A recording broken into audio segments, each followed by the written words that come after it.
Hey everybody, welcome to another segment of Q&A with Babette Haggerty at Haggerty Dog Training, where I'm answering your questions and solving your dog problems. I have a whole bunch of great questions that I received this week. But before I start addressing those questions, one thing I just want to share with you. Hey Maureen, how are you? My yogis will love this. I was reading the Yoga Sutras, which I won't get into it. If you know what it is, great. If you don't, it's okay too. There's a sutra which I will not try to say to you in Sanskrit, but the translation is, practice becomes firmly grounded when well attended for a long time without a break and in all earnestness. And hey, Becky. So glad to see you. How's the weather in Florida? I hope it's wonderful. And we're getting all your rainy weather, by the way. So anyway, back to the sutra. When I read this, I thought, oh my God, this is so dog training 101. This is the elements for everything that has to do with dog training. You know, well attended to for a long time. Sometimes it takes longer for the dog to learn a skill.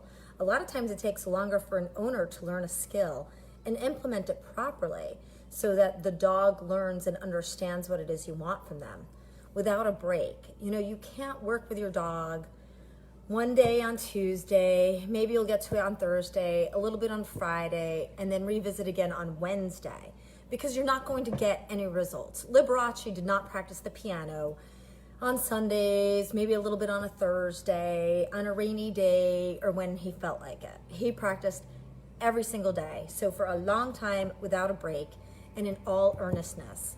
I recently had somebody who contacted me down in Florida, and she was having trouble potty training her 2 puppies that she had gotten. And one was very difficult, I have to admit. I mean, she worked really hard with this dog. And she said to me, well, how long do I do this? And I said, until I tell you otherwise. Because we never know how long something's going to take. But a lot of times people will give up just before they get to the point where they hit pay dirt. You know, and we find it in our day school all the time. We tell people, do not look for a difference in your dog until the end of the 2nd week. That's because the first week, the dog's coming, they're going through the motions. The 2nd week, they're like, oh, I'm starting to get it.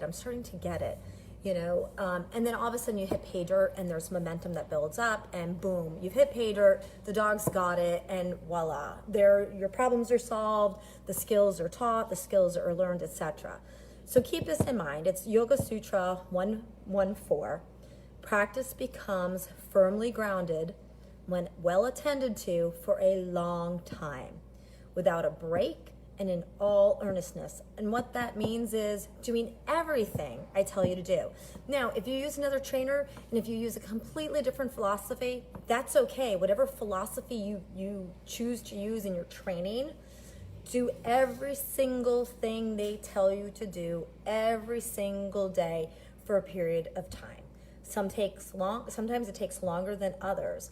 But when you practice that and you apply that to your training, to the training of your dog, everything comes together and it's so much better.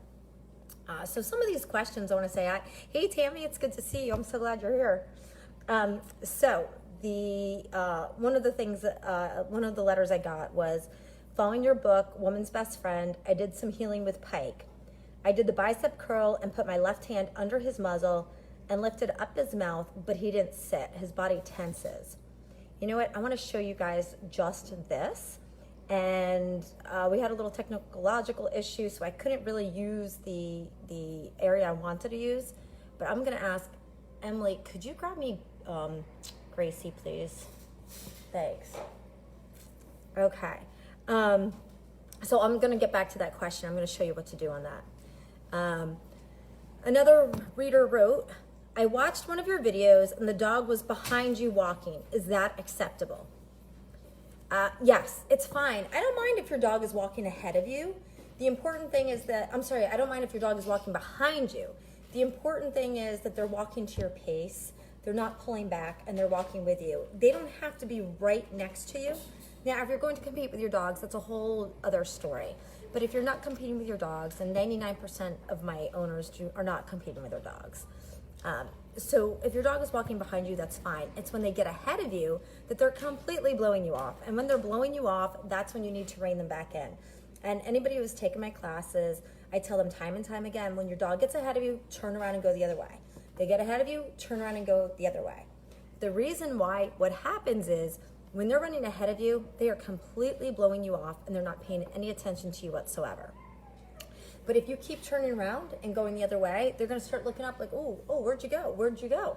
They're going to start paying attention to you, and they realize that they have to watch you, because if they don't watch you, you're going to leave them in the dust. Think of a mother duckling with her puppies. Hey, Danny, how are you? Thanks for coming on. Think of a mother duckling with her little mother duck with her ducklings. She doesn't even pay attention to where they're going. She's just strutting her stuff, and those little ducklings better hurry up. Thank you so much. I really appreciate it. Say hi, Gracie. This is my Gracie. Okay, we'll get back to Gracie's little start and roll in a moment. So when the mother duck is walking, she doesn't even look to see if her ducklings are falling behind. She leaves them in the dust. They know, like, oh, we better keep up with mama, because if we don't keep up with mama, we're in big trouble. And that's what you have to do with your dog. Don't worry about your dog. They're attached to you. They're on the leash. They're not going anywhere. They get ahead of you. They're blowing you off. Turn around and go the other way. You'd be amazed at how quickly they will start to pay attention to you and watch you a lot more if you keep disappearing on them every time you take off the other way. John Davis, how are you, my friend? Love to you in Ocala. Why is my dog acting out with the dog walker and my daughter but not me? This was from Barb and Jupiter. I'll tell you why your dog is acting out with the dog walker and your daughter, but not you. The dog walker is not as tough on your dogs as you are. Your daughter is more easily able to be manipulated. You know, dogs do things because they can get away with it. Dogs do things because there's a payoff. When your dogs work with you, they know you're not going to put up with any of their monkey business. When they try things with your daughter, they know they can get away with it because your daughter is probably not as firm and she's not as clear in the direction. I tell people all the time, if you think you're correcting your dog, you're really not. If the dog's not responding, it's not a correction. You think it's a correction, but it's not a correction. If there's no consequence for the dog, they're going to keep on doing it. So you have to remember, you know, and that as long as there's a payoff for the dog, they will keep on doing it. As far as the dog walker goes, you know, dog walkers have their own style of doing things, and that's okay. They have to do what's going to work for them as long as it keeps your dog safe. And, you know, if your dog walker is a little easier on your dogs than you are, of course the dog walker is going to have the dog not listen as well. Okay, so now let me get back to Gracie. Everybody say hi, Gracie. Hi, Gracie. Hi, say hi. Okay, this is little Gracie. She's been coming to school with us for several years. She plays piano, she spins, hey Matt, what a nice surprise. How are you?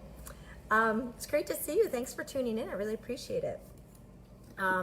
So this is little Gracie, and I hope I can show this well. I might have to change the camera up a little bit.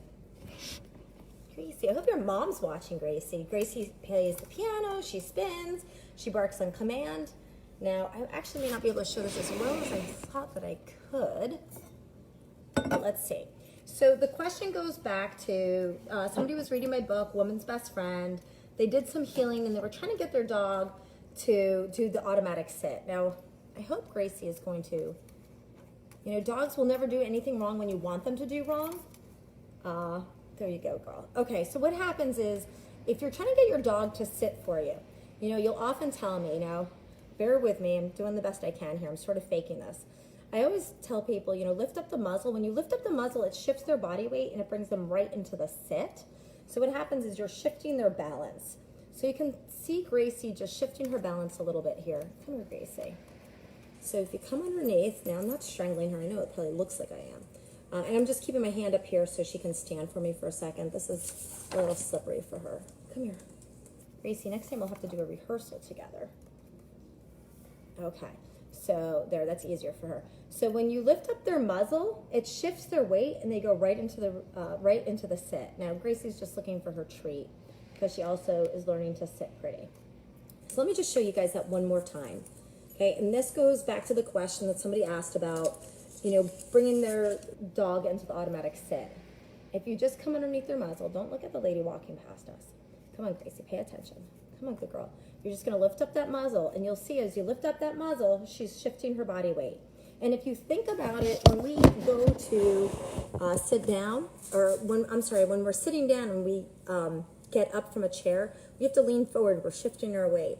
So when your dog is going from that standing position and going into the sit, they have to shift their weight. They're not going straight down. They're kind of going back a little bit and then down. So I hope that's clear to my reader in Florida, who I think wrote that question. If that's not clear and you're still having trouble healing pike, let me know. Just write to us and we'll address it again next week. Okay, I addressed for how long to train your dog. It depends on how consistent and persistent you are, and I addressed that earlier. How do I stop my dog from barking at the mailman? This is from M in New Jersey. Well, that's a fun one, Em. What happens when the dog barks at the mailman is the mailman comes, he drops the mail, and he goes away. And the dog is won. He's chased the mailman away. And that is reinforced every single day. There's a gentleman who lives not too far from where I used to live, and I used to walk past his house every day. And his dog would come charging up on the living room window, and I would see him in the window calling his dog to him, holding a cookie. So every single day that I passed his house, the dog would come charging to the window. I swear that dog was going to come through that window one day. It scared the heck out of me, the way he would go charging, barking at the window. And then I would see the gentleman holding the treat, calling his dog off.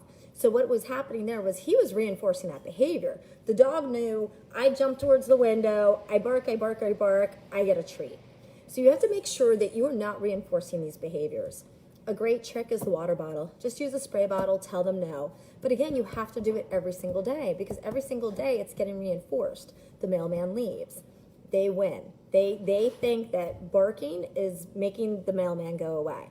So you have to give them the consequence every single time. What else do we have? My less than 4-pound puppy was very sick at her last vaccination.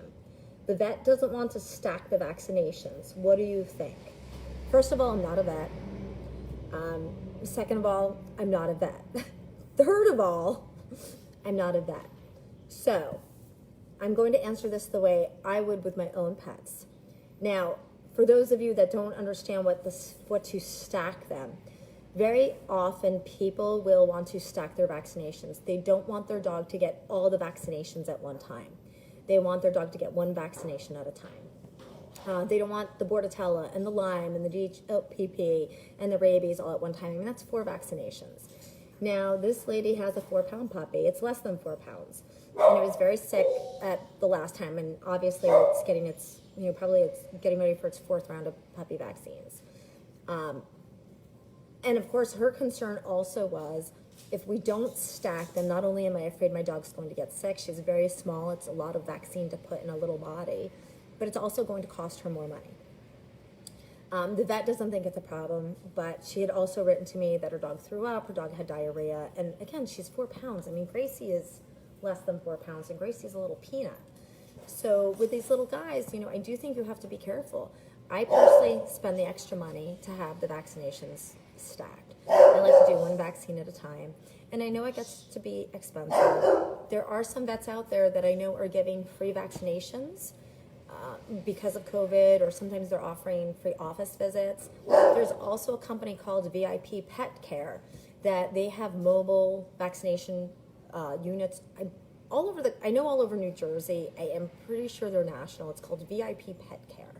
So you go in, they're usually set up at a pet store. You go in and you spend like $50 on a round of vaccines.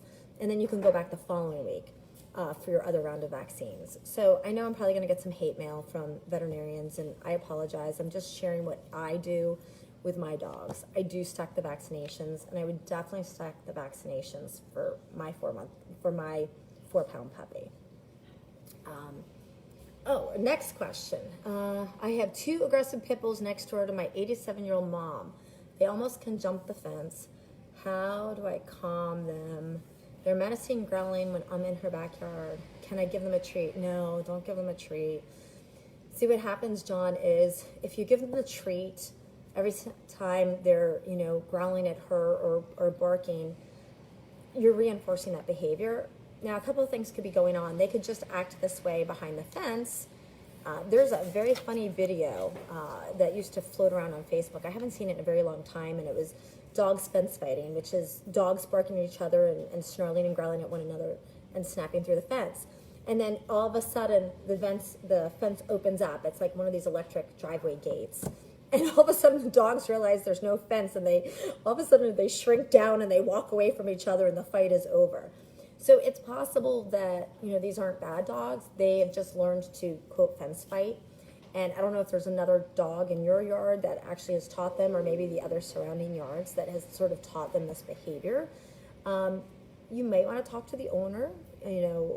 That's a delicate situation because, of course, you want grandma to be safe, or your mom to be safe.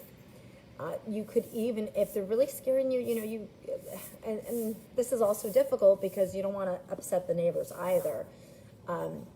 Use maybe a spray bottle of water, or talk to the owners and maybe just say, can I get to know your dogs a little bit? They really frighten my mom. I'm a little worried about my mom. I would definitely recommend making sure that fence is secure. And I would tell you this no matter what the breed was. I don't care if it's a mixed breed. I don't care if it's a pit bull. I don't care if it's a golden retriever. Any dog can bite. Any dog can hurt somebody else. So, don't get me wrong. It's not just because they're pit bulls. It's because your mom is 87 and, you want her to be safe. So make sure your fence is secure. Make sure that it's not that they've just learned this behavior, and perhaps you can work with them on it. And if the owners are okay with it, you could even just use a spray bottle of water and tell them to stop. And offer your services somehow to help these people with their dogs, because they may not even like their dogs behaving this way. And start there and see how that works out. And please feel free to reach out to me, and maybe I can even help these people a little bit to teach their dogs not to behave that way. Let's see. Okay, that was John's question. Great. Can my 2 pups share a crate? I don't recommend it. Puppies need to have their own place. Just like when you were growing up, you liked having your own bed. Puppies are when they're really young, it's one thing, but they start to get older. The crate starts to become more and more crowded. If you're feeding them in there, you're just opening yourselves up to fights. And, siblings are going to fight, whether they're dogs or cats or humans. I grew up as an only child, so I don't understand that. But I don't know any sibling that doesn't fight with their sibling. I mean, my 2 kids, they argue and clash all the time. So when you have 2 dogs crammed into a crate, even if you have 2 little puppies in a big crate, you're limiting their space. Conrad Lorenz did a study, and granted, the study is probably 100 years old, but he took a fish tank, and he found that the more fish he put in there, the more fighting broke out because they're in closer quarters. You have higher density populations, you're going to have more fights breaking out. So it's the same thing with the puppies. I would not recommend the 2 puppies sharing a crate. My opinion is keep them separated, give them their toys separately, etc. In any multi-dog household, I tell people, feed your dogs separately, give them their toys separately, give them their bones separately.